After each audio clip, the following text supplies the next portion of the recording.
All right, so this is my fourth live stream. This is actually my second Sunday live stream, and I already saw a comment as soon as I hit go live. That's pretty amazing. I'm actually going to jump over here. I'm in my car again, kind of doing the whole car thing because I don't have a good internet connection at home. I actually have some studio lights on batteries still, and I have my laptop here, so I'm just going to refresh my laptop and then jump into the live stream on my laptop because I can actually see the comments a lot better on my laptop versus looking. Actually, let me. Well, there's an echo. All right, let me mute my volume here. Little technical difficulty. All right, there we go. We are live. And the interesting thing, I think this is a little bit different because I can actually see the number of viewers on my phone, which I never could see before. It looks like maybe they updated the app, which is pretty cool. 11 people on in the first minute, 14. All right, that's pretty cool. All right, so I'm going to go, and I'm just going to jump right into some of these questions. I want to jump right in here. Let me look at this one. D. Taylor was the first question. I'm actually going to go and sort this by live chat. I think it's a little bit more in order. So D. Taylor says, hi, Chris. I'm buying a ball python for my brother. Which is the best starter? Lemon Blast male, lesser female, or spider female? That is a very good question. Probably what I would do is, the spider kind of has a little bit of head wobble, people kind of shy away from the spider. In a larger collection, you may do one or two spiders, kind of a side project, but I probably wouldn't start with that. I'd probably start with a female. So you can actually get a lesser female, and then I would actually start with the females and then grow them up to size, and then kind of, buy some higher end males further on down the road. Or if you want, you could buy multiple snakes right from the start, which would be pretty cool. All right, I'm just gonna go through some of these questions. Actually, there's quite a few questions already. It looks like in the first 2 minutes we have 60 people online. It's pretty amazing. I don't know if I can keep up with all these questions. Am I willing to give away a snake? Probably not, unless I have one that has some issues and I give it away as a pet only, maybe.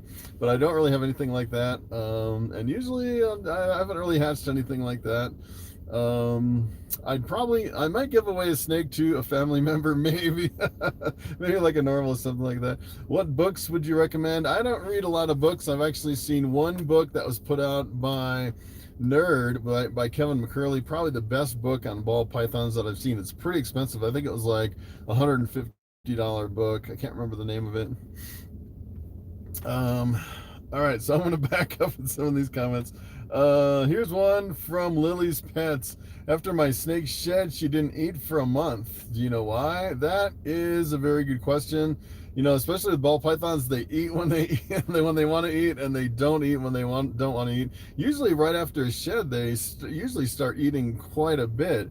It's kind of unusual that your snake stopped eating after a shed, although it just could be kind of a random thing. Let's see. Let me go to some of the more current questions here. Will I ever have Facebook or Instagram? Probably not, because right now I have pretty much everything that I can handle with YouTube every single day. I'm putting out YouTube videos every day, and it's quite a bit of work. And if I add other things on top of it, I don't think I could keep up. I try to keep up with all the comments over on YouTube.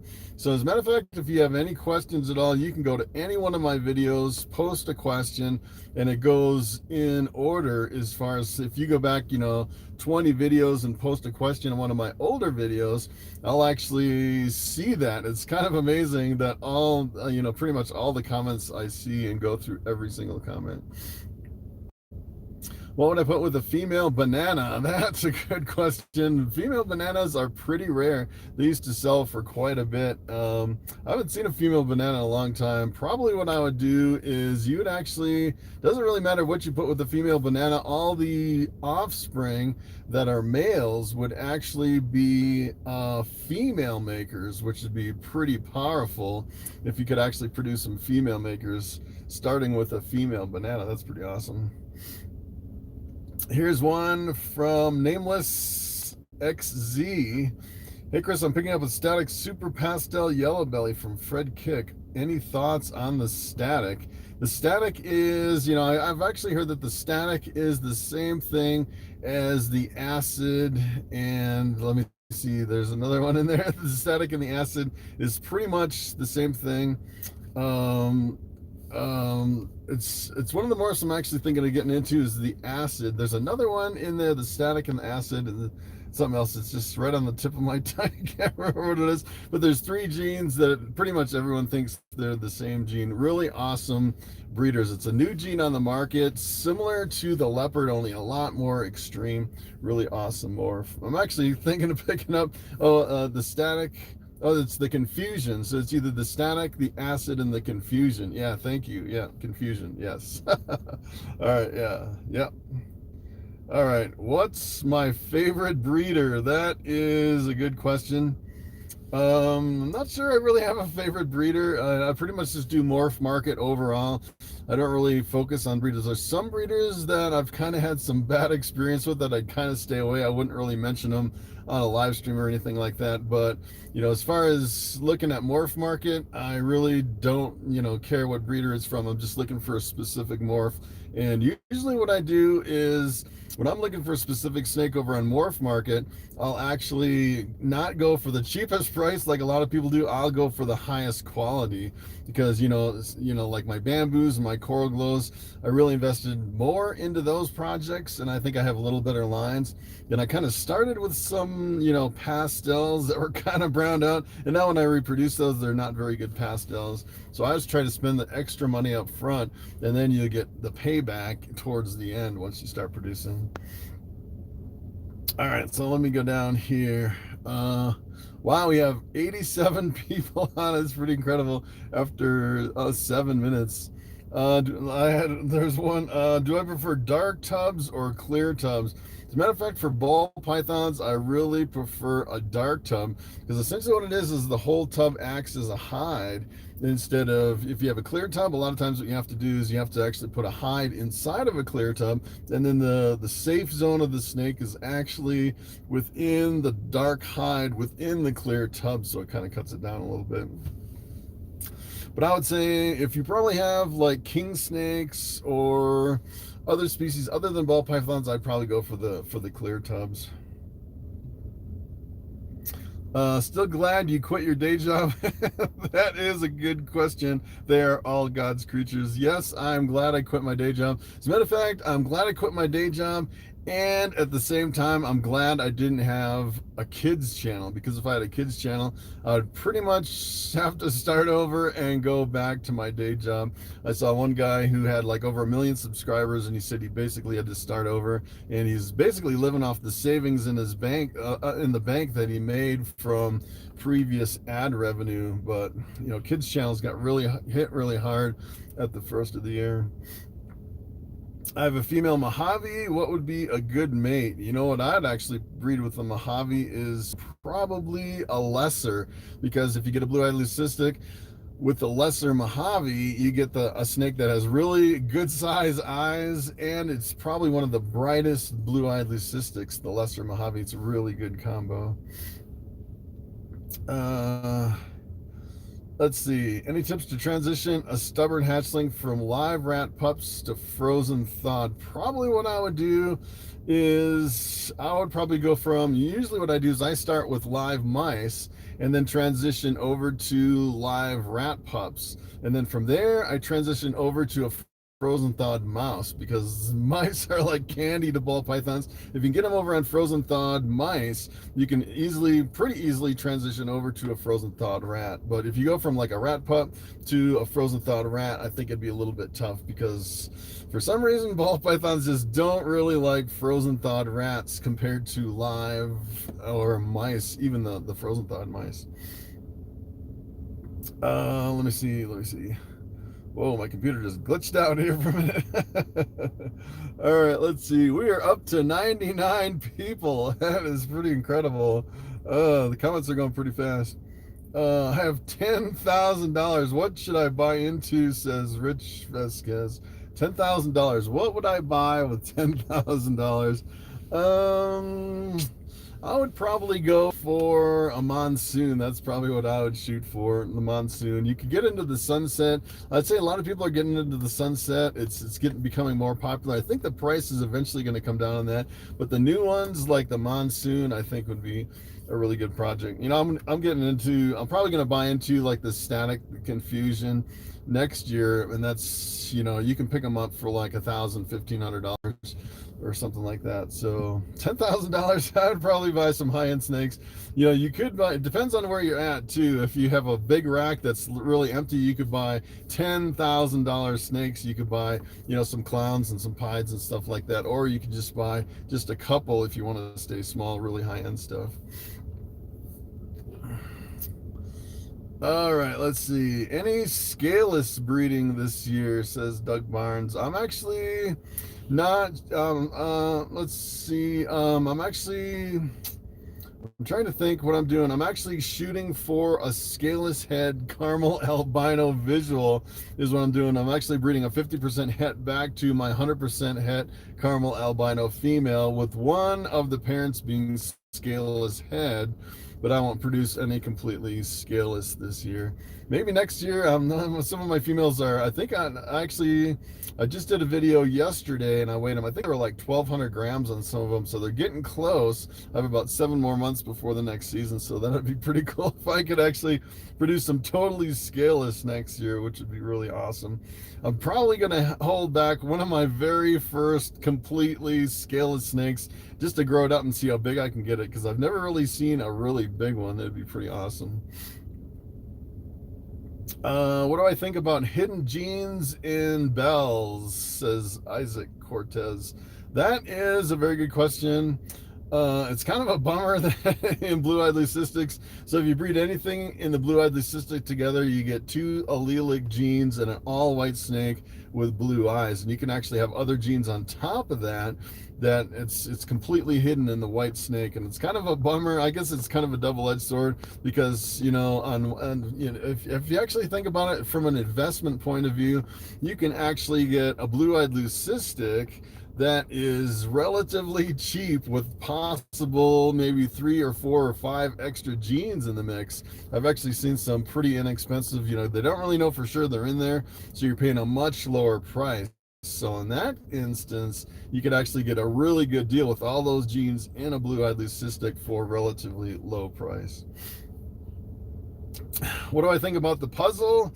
That is a good question. I wouldn't mind getting into puzzle at some point. The problem is just, I have a limited amount of space right now. I'm not sure how much I want to expand. You can almost have like a whole rack for puzzle and a whole rack for pied and a whole rack for clowns and just really crank them out. But I'm not sure exactly how far I want to get into expanding really big and having a really big operation.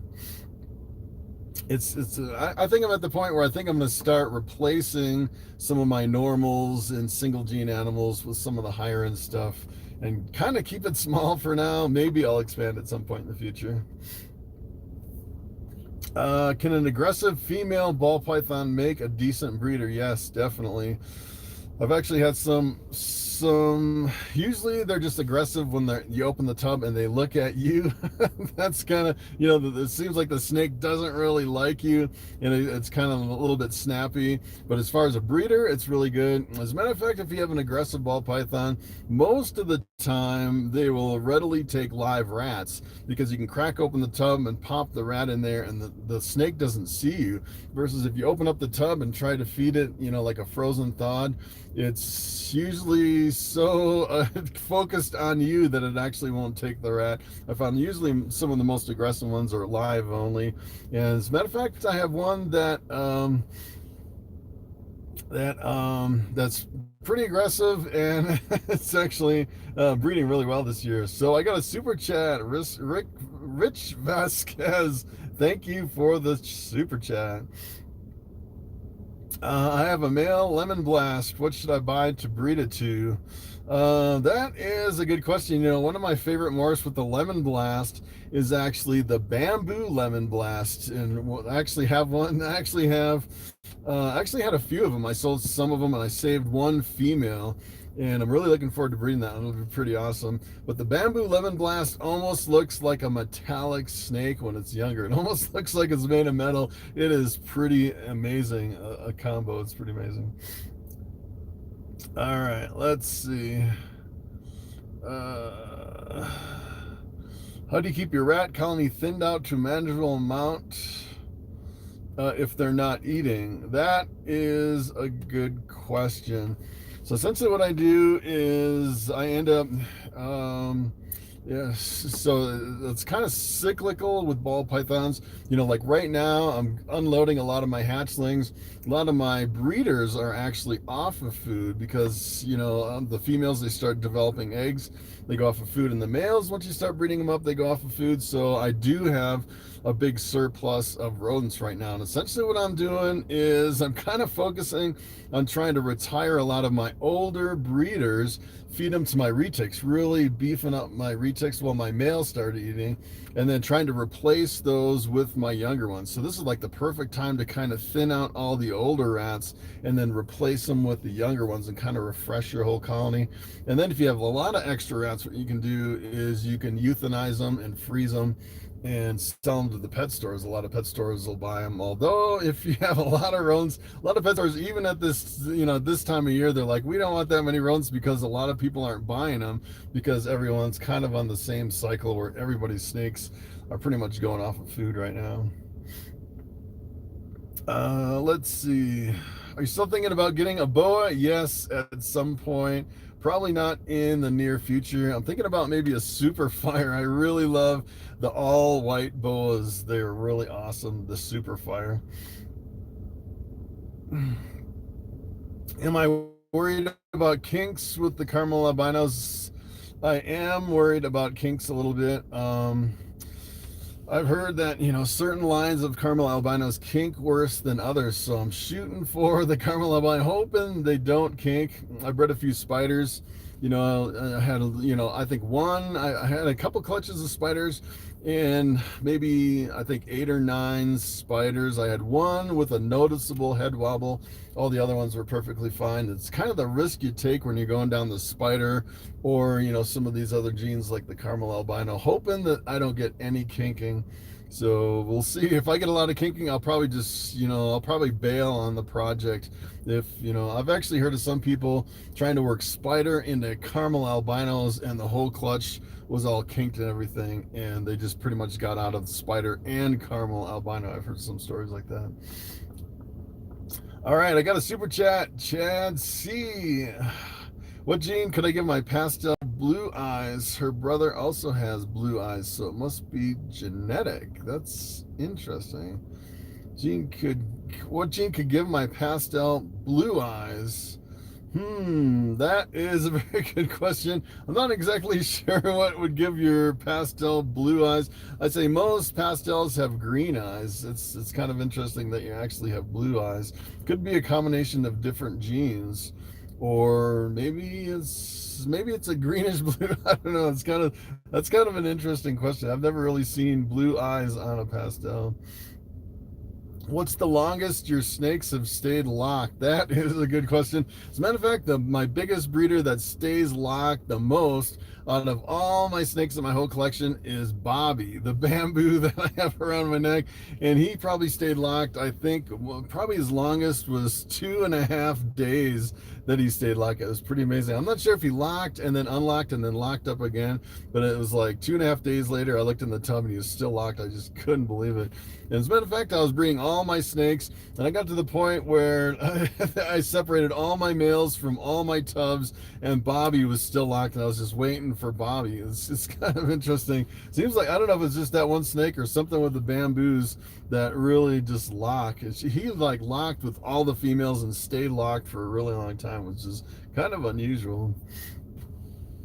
Is there any health issues with the lavender albinos? That's a good question. I don't think there is, as far as I know. I think the lavender albinos are okay.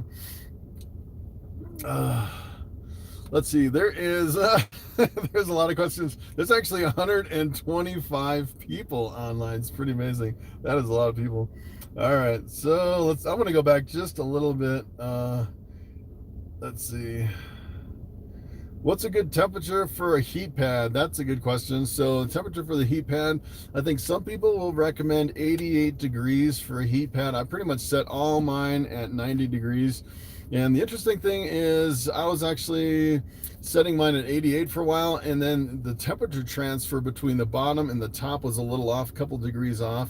So essentially what I did is I cranked it up to 90, and I don't really check the temperatures anywhere. I just put the heat probe right on the heat strip, right in the rack, and I set it to 90, and I don't even worry about the temperatures. I pretty much clear a hot spot from the back of the tub right over the hot spot, so there's no substrate on it.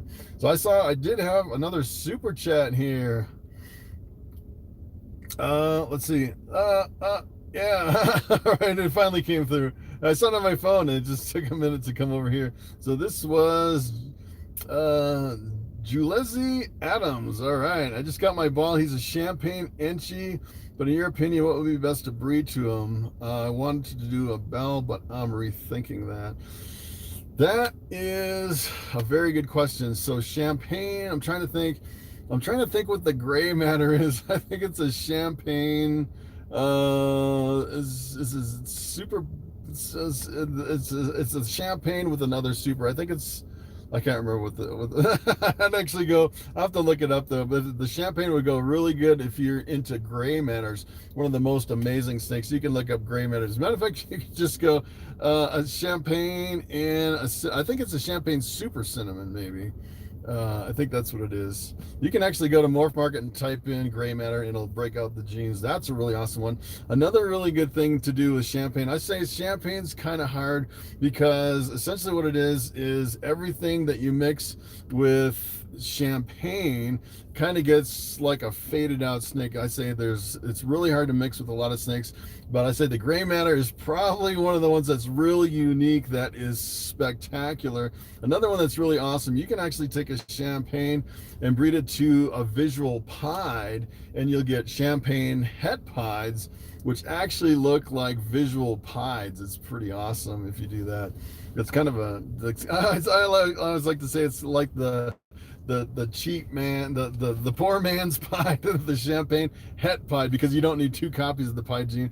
And the interesting thing is if you actually breed those together and get a Champagne pied, it is a completely white snake. So I would just go for the Champagne het pied because they actually look like visual pieds. It's pretty awesome. All right, so let's see. What goes well with a highway? I would probably, if I had a highway, I would actually breed a highway to a highway, because then you would get, the highway is the gravel yellow belly. It's really awesome. It's a lilac combination.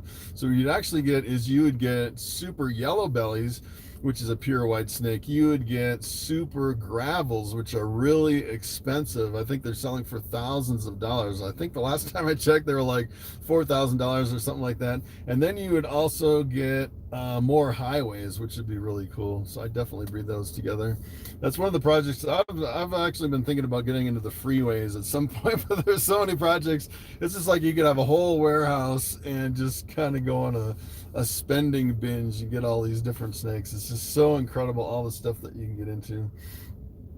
What is the price of a super fire boa? That is a good question. I think last time I looked, I think they were between like $2,000 and $3,000, something like that. I think maybe $4,000 when I first looked at them. I think they've come down a little bit since then, but that's one of the reasons I actually don't get a super fire, because they're really expensive still. It's pretty amazing. And I'd actually like to get two of them. It'd be awesome to get a whole clutch of super fires.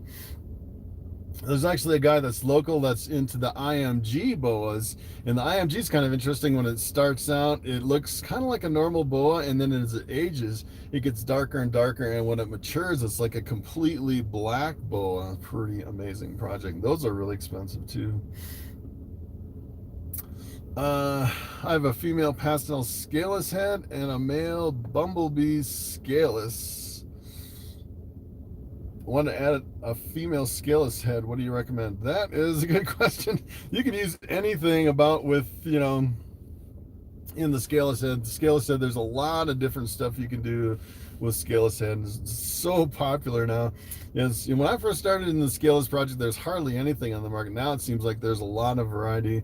As a matter of fact, the very first NARBC that I went to, the reptile show, they had, you know, all the high-end tables that were selling like really expensive steak. Everything on the table pretty much was scaleless head, and now it's really come down in price, which is pretty amazing. How are the cresties doing? They're doing great. The crested geckos haven't laid any eggs yet. My female is doing great, starting to get some weight on her. So I was actually handling them every day. I actually have some crested geckos. I have a super Dalmatian and kind of like I think it's like a red pinstripe female. So it's pretty awesome. As a matter of fact, I was looking up that super Dalmatian on some of these crested gecko sites, and some people are selling for $600. It's pretty amazing. I think I only paid like $350 or something like that. It's pretty amazing. Let's see. What are your future plans as far as projects you hope to get into? That is a good question. I'll probably continue more into, well, it really depends. I kind of want to probably hold back some of my pied, you know, if I actually produce some pied stuff and some visual desert ghosts, like the pastel or the super pastel desert ghosts, I'll probably hold some of those back. And then my clown stuff, I really want to hold back some clowns. And then probably what I'll do is grow up some females, and then once they're mature, probably buy some higher end males and mix in some other genes and then work those into the projects. I always like to get, you know, sometimes you can start with heads, but I always like to buy the visuals, produce more visuals, and then hold back the females and kind of sit on them until they're mature, and then buy in some more genes with some visual males. Let's see, let me come down here. What egg tray inserts do you use? I actually buy, I can actually give you a link on those inserts. Actually, yeah, they're actually over on Amazon now. I can't remember. It's oh no, maybe they're on eBay. I'll have to get back with you on the inserts, but they're like the egg crate for the ceiling. Hey, thank you for the super chat, ASR Constrictors. My adult female is off feed since September. She has bred once years ago. She shows interest in live, but has not taken any tips. She is 1,605 grams. Probably what I would do. It depends. I would say it depends on the size of the live rat you're actually feeding. So what I would try is actually a smaller live rat. If you get too big of a live rat, sometimes I can get a little afraid of it. I'd say probably I'd try maybe one about half the size, a little bit smaller. Sometimes that'll do it. Or what you can do is you could probably do like a frozen thawed mouse, and then if they eat that, you could follow up with another live rat. Depends on what you want to feed long term. Let's see. Why don't I keep my cows on pasture? That's because I don't have any pasture.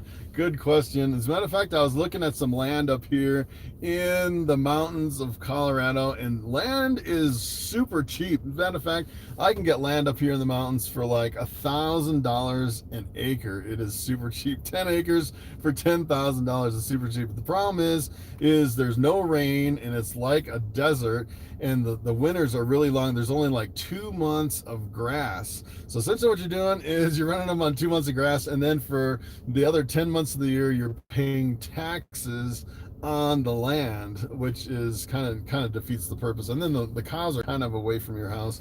You know, if I was into cows, seriously, probably what I'd do is I'd move down south to one of the, you know, like Georgia or something like that. The land's a little bit higher, but you have pretty much pasture year round. You can actually make money on cows instead of, you know, losing money or barely breaking even up here in the mountains of Colorado. All right, let's see. Let me go down. Yeah, can a ball python be shipped overseas? That is a good question. I know shipping to Canada is extremely expensive. I was looking into shipping just to Canada over across the border, and they wanted like between $750 and $850 for shipping over to Canada. So I would imagine overseas would be even more expensive. And sometimes they can get hung up in customs on the border, so you have to kind of watch that too. My ball python refuses frozen thawed, only eats live. What can I do? Sometimes there's nothing you can do. I have ball pythons that refuse absolutely anything and will only eat live. A lot of times what you can try is you can feed alive and then try to follow up with like a frozen thawed mouse or something like that. Sometimes they'll take that, or even a frozen thawed rat. And a lot of times if they're only eating live, a lot of times the snake is actually could be afraid of you or a little bit aggressive or defensive. So what I would actually recommend is something like that. If you really want to try to go to frozen thawed, you can work with your snake and handle it a lot more and tame it down a lot and see if that would help moving over to a frozen thawed. Besides rats and mice, what else have I fed my snakes?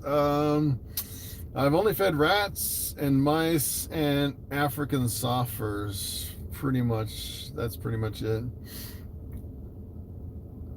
Let's see. What can I breed my leopard spider to for a cool combo? Definitely don't breed it to a spider. So if you have a spider, I wouldn't breed it to anything like a spider or champagne or hidden gene woma, anything with the potential head wobble. And but leopard is pretty cool. I'd actually breed that into just about anything. And one of the genes I really want to get into is the leopard. It's pretty awesome. You can breed that to just about anything. Can we feed ball pythons baby chickens? That's a good question. As a matter of fact, I was reading one. I actually saw it. I think it was on a video. Someone said that they were feeding chickens, but they had to supplement with calcium if you actually feed chickens because there's not really enough calcium because the chickens, remember, chickens have hollow bones. There's not much mass at all to a chicken as far as bones, so you have to really supplement them. So I would say you can probably breed to, you could actually feed a chicken, but I would definitely not feed continually chickens all the time. I'd actually maybe do rats most of the time and then, sneak in a chicken here and there, like a little baby chick or something. They can't eat that big of a chicken, so let me see. Quails are pretty good, yeah. Actually, a lot of reticulated pythons eat birds in the wild, so that is one thing you can actually do if you have a reticulated python. I've seen some just live completely on birds, but I'm not sure about ball pythons because they're not really kind of a bird-eating species. Let's see.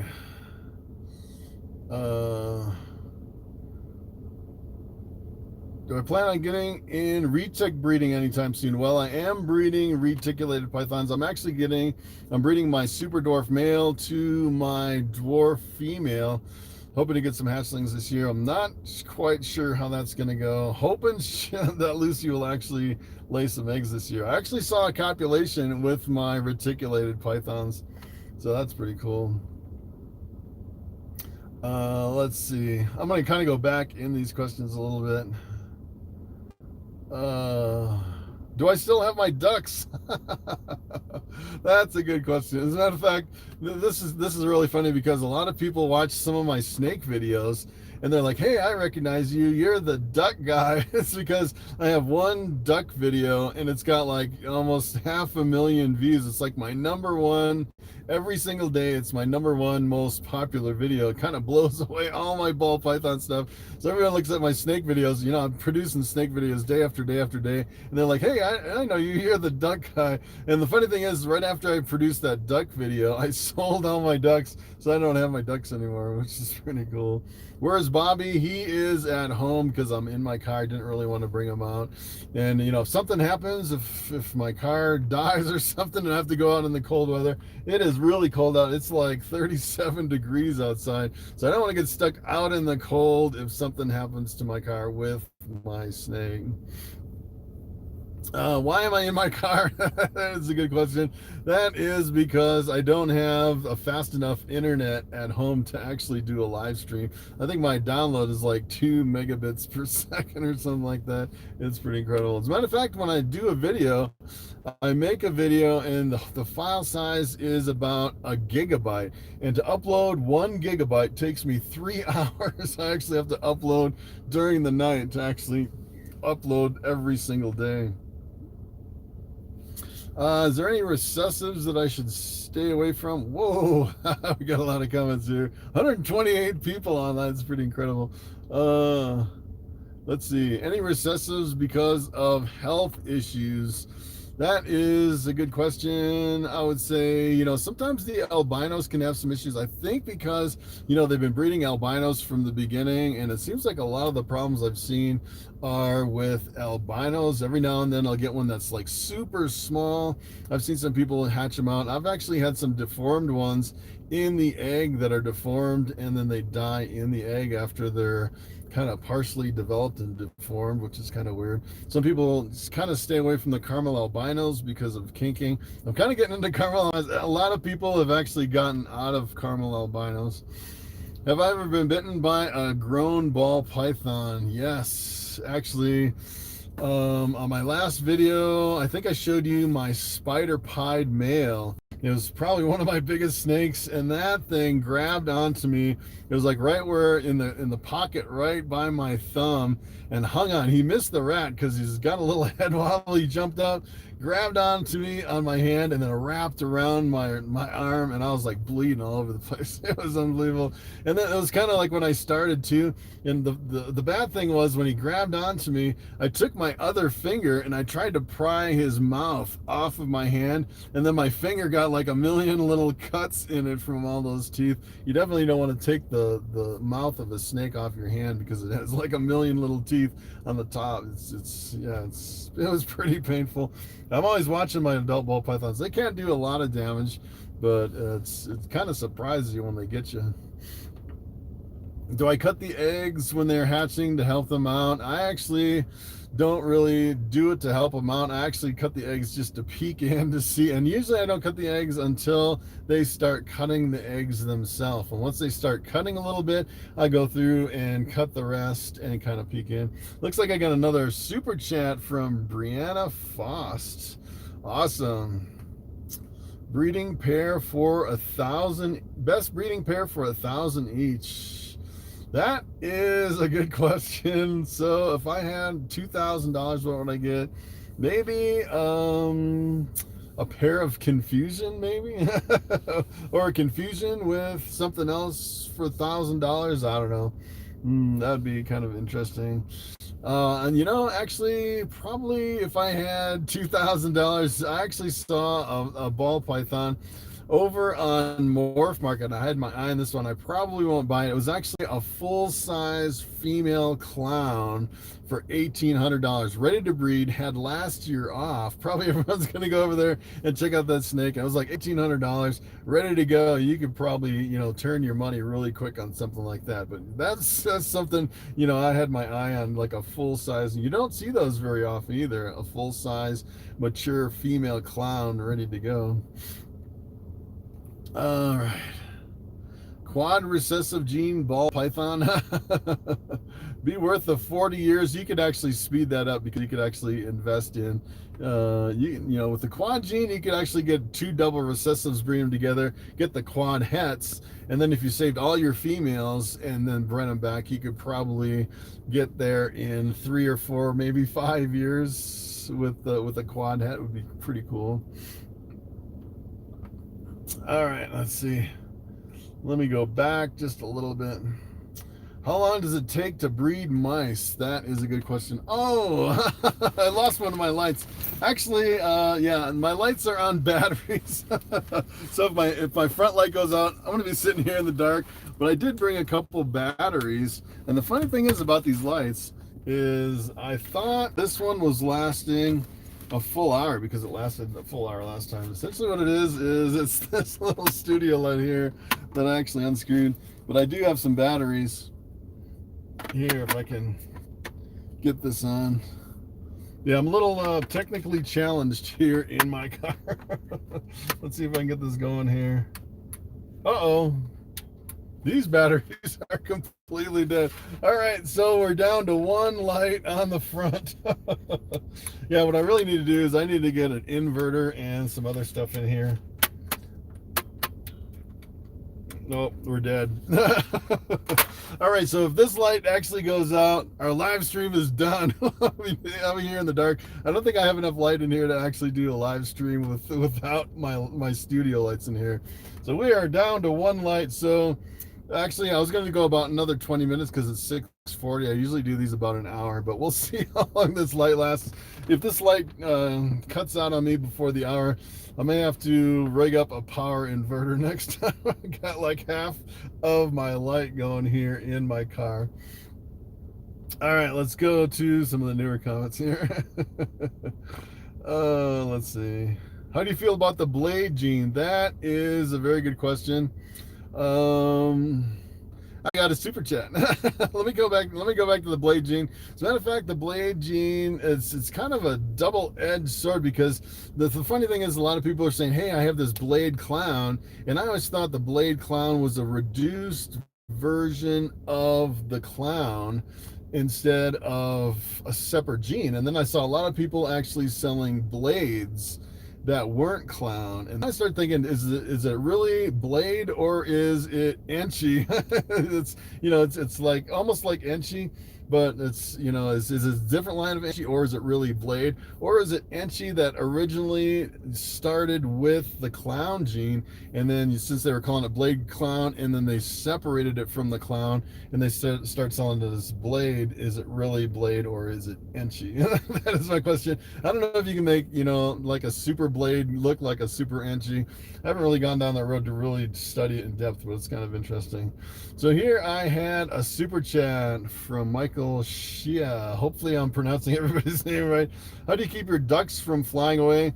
The ducks that I used to have that I sold, that is a very good question. As a matter of fact, I had ducks my very first year. I bred khaki Campbells. And the cool thing is, if you guys are thinking about ducks, you can make a lot of money with ducks. I was actually selling the hatchling eggs for like $35 a dozen, and they were laying a dozen eggs every day. It was pretty amazing. And when I first had ducks, when they first matured, I kind of learned the hard way. All my ducks flew away, and I was like, oh, they'll fly back, and they never flew back. And I found out then that I actually had to clip their wings, and twice a year I'd actually go in and clip their wings to make sure the ducks didn't fly away. But that was pretty fun. And I used to pack up and ship duck eggs and sell them on eBay every single day, day after day. And I kind of switched that, and now instead of packing up duck eggs, I do YouTube videos. So there's really not enough time in the day to do everything, all the stuff that I'm doing. So I kind of cut out. That's why I kind of got rid of the ducks, because I'm doing the YouTube and the snake thing more full time. Can I make a video explaining, let's see, more about the ball python genes? Yeah, there's a lot of ball python genes. There's like 300 base morphs. So if I actually have a morph special, if you go down into, go to my channel page, and then I have like a morph playlist with all the different morphs, and I kind of focus on every single morph and explain in detail a lot more about each morph. But I've kind of worked through most of the most common morphs. There's a lot of stuff that's not really that common that I've kind of stayed away from. It's just pretty much stuck with the more common morphs. Let's see. I try to follow strict quarantine when I bring in new animals. If I bring in multiple snakes from multiple sources, how do I quarantine if I only have one room? That is a good question.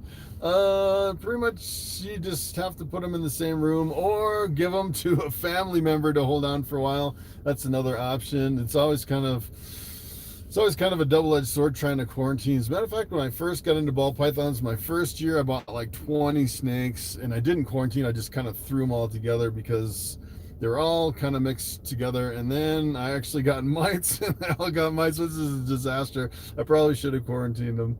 Kind of a hard lesson learned. I'd say the more snakes you have together, the more risk you're actually going to take mixing more in one room. Got me hooked on the bamboo. I'm looking for a male to breed. Do you have any available? No, I don't have any bamboos. Sold all my bamboos. I'll probably have bamboos. I should have multiple bamboos this coming year. As a matter of fact, I think I'm breeding, I'll have to look back at my schedule and see exactly what I'm breeding.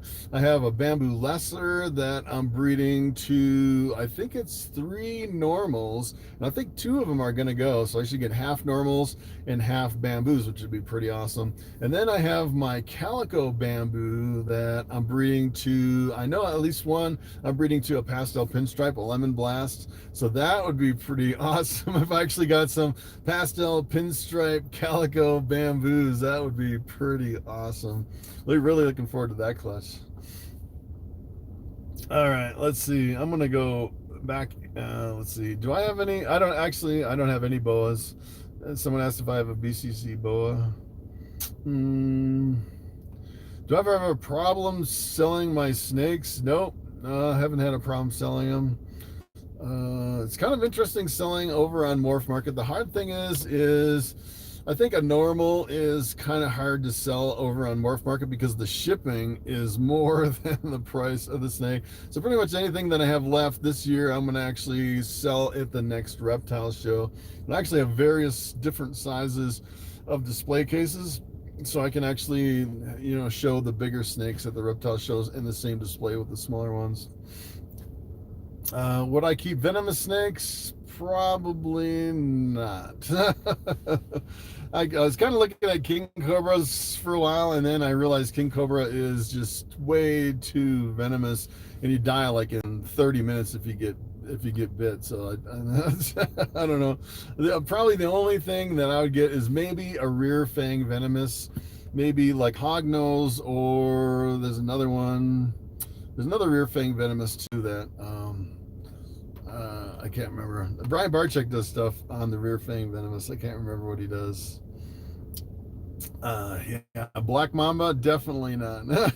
I would, I see too many things go wrong with venomous keepers. A lot of them have some bad experiences with the venomous. False water cobra, that's another one that would be kind of interesting. But yeah, I could probably pick up some free rattlesnakes here in Colorado. There's rattlesnakes all over. Yeah. The mangrove, the mangrove. That's what I was thinking of. Mangroves are really awesome. I'd say they're slightly venomous, but they're rear fang, so it's not too bad. Probably the minimal amount of a risk in a snake that is venomous is the mangrove, and they look really awesome. What desert ghost projects am I working on? I actually have 2 desert ghosts. My male is a pastel desert ghost, and my female is a pastel spider desert ghost. Breeding them together this year, it'd be pretty awesome. I actually have a bunch of hets, but I'm selling all my hets. Probably what I'll do is maybe next year, I don't know, depending on the budget, I might invest in another desert ghost, maybe something with pastel, maybe a couple more genes in with the desert ghost to kind of add some more genes into it instead of working with the hets. What's my favorite ball python combo? I think the best one that I've ever produced is my pastel calico bamboo, which was pretty awesome. I actually have a calico bamboo, probably one of my favorite. I think with the pastel, it's even more intense.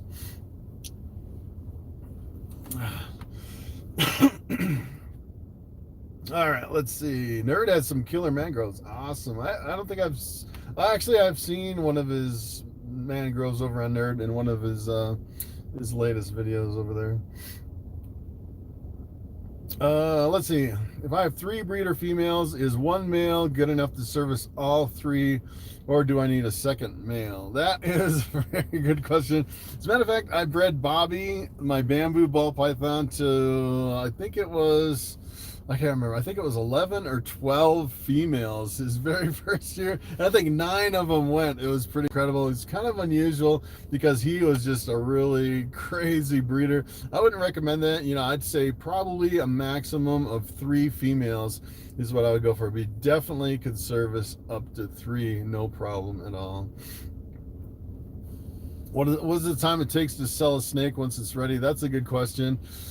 I would say most breeders, what they do is they wait for 3 meals, so 3 live mice to actually before they sell them. But what I like to do is I like to actually go up to 6. I make sure all my snakes eat at least 6, because at 3, I'd say most of them are kind of on the edge between the live mouse and the frozen thawed. You definitely want to get them off of live mice, because if you sell a hatchling, I'd say most of the time they're pretty much will only take live mice at the very beginning. You can actually work them over to other things, but I say live mice are super easy. They take them really readily, and you kind of want to transition them over to get them on rats, at least alive, or like a frozen thawed rat before you sell them, because otherwise people kind of have problems actually trying to feed their snakes. You definitely don't want that. I love Bobby, but I'm going to the dark side. Will bamboo work with dark genes? I would think it would work. I was always thinking, one of my favorite dark side genes is probably mahogany. I'm not sure if I've ever seen a bamboo mahogany. I think it'd be pretty interesting to actually cross those two. It'd be pretty awesome. Mahogany works well. I think the mahogany is kind of an undiscovered gene. It's kind of not a lot of mahoganies out there. I don't think I've really seen any at my local reptile shows. I actually did a Morph special on mahogany. It works really well with a lot of different combos. Let's see. Can you breed a ball python to a blood python? You actually can breed those two together. I can't remember what they call the blood, I think they call it the super ball or something like that. The part blood and part ball python. And what it looks like is, it kind of looks like a ball python that is really super big. It's kind of incredible. I've actually seen some of them. They're pretty awesome. But I'd say it's kind of a hard sell, because you're selling a kind of a hybrid type of snake. I'd say it's probably pet only. And a lot of hybrids, you can't really get your blood python or your ball python back out of a hybrid. You're kind of stuck with a hybrid. I've actually considered breeding a ball python to a woma, which was one of my earlier kind of ideas. You can actually do it and get this weird woma ball python kind of a hybrid, but it's like, where do you go with it from there? Especially if you produce a whole clutch of them. I'd say it's kind of a unique kind of a combo that probably not a lot of people would be interested in. All right, let me go back to some of these comments here. How am I tonight? I'm doing great. My snakes are doing great too. Actually just paired up a bunch of snakes. Average time to make a sale. That is a good question. So this year is a little bit different. I would say normally what I would do is the last couple of years I would hit every single reptile show, and I'd never really sell any snakes besides at the reptile shows. And sometimes when I go to a show, I'd sell sometimes 30 or 40 snakes at one show. It was pretty incredible. I would unload a lot of snakes.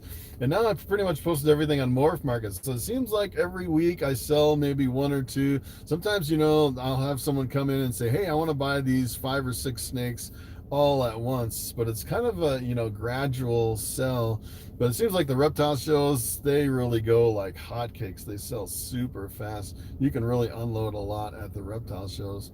And the cool thing about the reptile shows is you don't really have to deal with I really don't mind the communication, but if there's 10 people buying 10 snakes, that's 10 people you have to constantly work with the payments and the shipping and the timing and everything, and then you have to pack them all up, ship them to different addresses. And if you're selling 10 snakes at the reptile show, you can do it in sometimes 30 minutes. You can sell 10 snakes, and it's just so much easier at the shows to sell. But it's kind of interesting selling online. This is the first year I've actually sold on Morphmarket. I'd say it's not a bad thing. It's just a little bit different. Am I going to do a collaboration with other YouTubers? Probably not. I'm going to kind of try to grow my channel a little more organically versus trying to do a lot of collaborations. I've seen some people collaborate, and it's I don't know, it's it's kind of a double-edged sword. So for example, if I collaborated with someone who's really popular, essentially what I'm doing is I'm kind of stealing all their viewers. It's kind of what I feel like, and I feel like I'd rather just kind of build my channel more organic, by myself, versus trying to, work with a bigger channel and kind of, suck their viewers into my channel. That's just, I guess it's just personal preference. So What's the most expensive gene right now? That is a good question. Most expensive gene. I'm not exactly sure. I'd say probably like the Monsoon. I think that's probably the most expensive right now. Yeah. I would say it's probably the Monsoon because there's not a whole lot of them out there. As a matter of fact, the Monsoon, I think it's, personally, I think you could actually get more. I think they're selling for like, I can't remember. I think it's like 8,000 or 10,000 a snake. You could probably get 20 or 30,000, because the Monsoons are pretty early in the game. I was surprised they actually came out relatively low compared to where a lot of stuff actually comes out. Yeah. Yeah, waiting for the cops to show up. I was thinking that the whole night, thinking, I'm sitting here in front of the library with this really bright light sitting here in my car. I'm wondering if the cops are going to show up. There's like cops all over the place, all along this road here. So it's kind of amazing that that I haven't got actually pulled over. But I'm in front of the library, and there's a lot of people, according to the librarian, there's a lot of people that sit in front of the library and use their Wi-Fi like this. So essentially what I'm doing is I'm doing a live stream through my phone. I'm close enough to the highway where I actually have data through my plan, and then I have my laptop that is hooked through the library, so I can actually see my comments a little bit over here versus on my phone I can only like see 3 comments, but over here I can see like a dozen comments. That's kind of why I'm working both my laptop and my phone. Any plans on a highway or freeway? Definitely. What I would really like at some point, there's so many projects out there. I probably want to get, it seems like every year I want to invest into something, but I only want to spend a couple $1,000s at a time to get into a new project because it's really expensive to get in a lot of stuff. But what I like to get is probably the asphalt. I'm thinking maybe the freeway, like a pastel free, maybe a pair of pastel freeways, which would be really awesome. You can bring them together. You can get the super pastel on top of all the other combos. Would be really good. And it seems like the pastel freeways have a little bit more contrast than the pastel highways, as far as what I've seen, kind of on average. It really depends on the lines too. Just had an infestation of mites. That's awful. Oh, I hate mites. Took me months to get rid of my mites when I had them.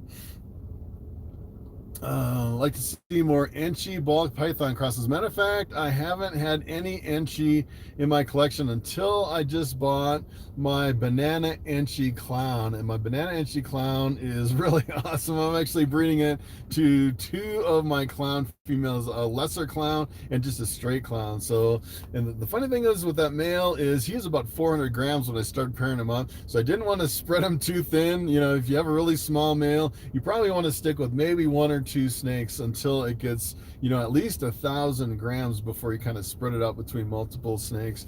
So definitely next year, I'm going to try to spread that male out throughout my collection. Maybe get some het clown stuff. I've had a lot of people ask, where's all my het clown stuff? And I haven't really produced any because I didn't have a male up until this year. And that was really expensive. That was like my big purchase for the year. It was like $1,500 for that snake. So you can only do like 1 snake a year pretty much at that level. Let's see. What do I think about Brian Burchek? That is a good question. It's all his fault. That's how I got started, actually. Yeah, actually, the thing that really got me into ball pythons was snake bites. It's kind of interesting. I don't know if you watched the whole snake bites thing with Chewy always getting bit. That's really old, and then they kind of went through some really cheesy skits. Some of it was really rough, really crude. It's kind of funny that Brian kind of broke away from his snake bites channel. But I thought it was really good, especially. I really like it's kind of a double-edged sword when people are making snakes bite you. I really don't like people having snakes that actually are forced to bite you because you're like intimidating them or kind of harassing them. That's kind of the stuff they did on snake bites. But it's kind of interesting that it actually got me over my fear of getting bit. Watching Chewy get bit so many times on the show is pretty funny. And it's yeah, I thought it was, some people think it's abusive. I would definitely not recommend that people get bit like Chewy was getting bit on the show. And I don't think it was right, but I think it actually helped me, which is kind of weird to actually say that. It was kind of an interesting show. I really liked the snake bites. That was kind of an old classic. And Brian looked a lot younger. That was a long time ago. It's pretty amazing. He's going to relaunch snake bites. That would be pretty awesome. He's doing so much stuff. I don't know how he can do everything he's doing with the reptile zoo and the expansion and the podcasts and on and on and on and YouTube videos every single day. It's like, yeah, this, I'm kind of pretty much at my max. I don't think I could actually expand to where Brian is. That's kind of crazy. And actually, if I was Brian, I'd probably get some help to help me do a lot of that stuff. But yeah, he's pretty cool. I've been watching him for a long time. It's kind of like him and Nerd and all those guys are like, the guys that have been breeding snakes from the beginning, and they really developed a lot of this stuff. It's pretty amazing. It's kind of the the historical side of it. Let's see. If I could get into any project for free, which would I choose? That is a good question.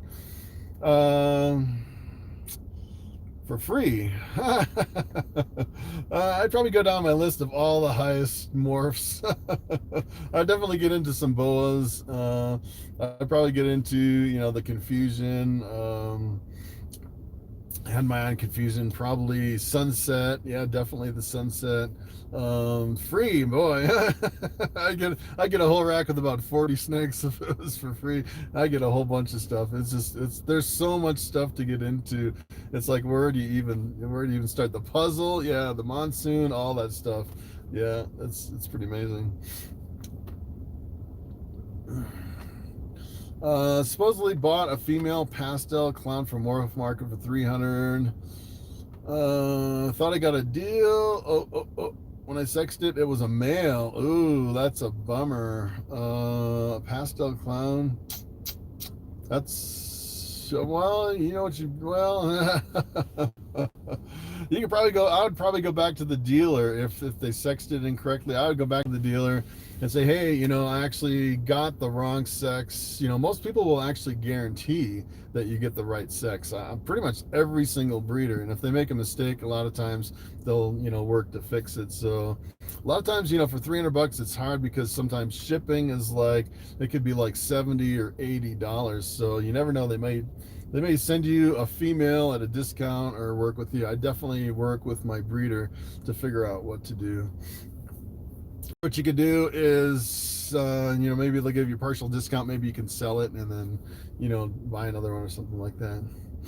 So it looks like it is 7:03, and I was just going to do a live stream for 1 hour, and we're at 1 hour and 2 minutes. 115 people still on the live stream, which is pretty awesome. So my light's actually still working, so I'm going to end it here while the light is still good before it goes out, and I'm in pitch black here with no lights. One of my lights went out. So that is pretty much it. Thanks for all your comments, and I will see you in the video tomorrow night.